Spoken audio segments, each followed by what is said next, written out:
all the casing stones to the top had this kind of angle, which I see it also very difficult. I want you to realize something, that if I am a regular worker and we are carrying this block, we must jump or get higher so we can slide this stone this angle. Okay? Oh, yeah. So what about the higher levels? What about the 5 meters high?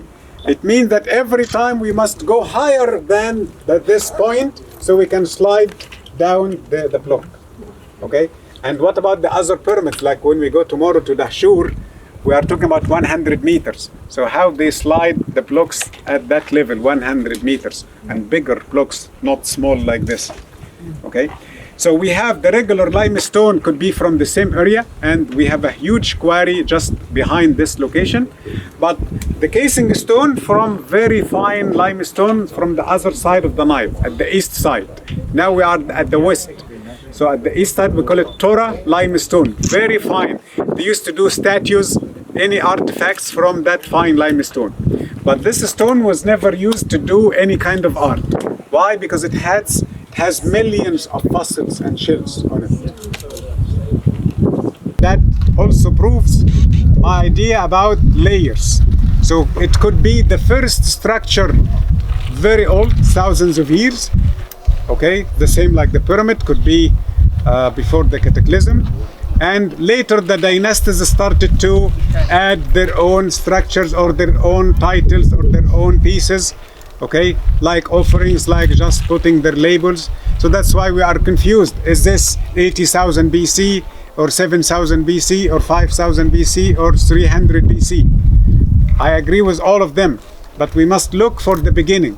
Okay, so the 26th dynasty, yes, they did something, and the new kingdom, the old kingdom, and pre-dynastic and pre-cataclysm, but layers above each other. But unfortunately, they care about the last layer. They don't go deeper. Okay, and names. Names are very important in dating and relating the site. If they see names, they will be happy. That's it. But what about if this name can be added later? No. Okay, so Set, the most important ancient Egyptian female power. We will talk about this much. But you know, honestly, like I am for sure, I know that the dynasties became severe patriarchy, but they couldn't change some of the very important essential things. As one clear example, before we go to another site, I know it is hot, that to be a king, it is not because your father is the king, it is because your mother is the queen. So if the king married a commoner lady and had his first child from the lady, that boy will never be the king.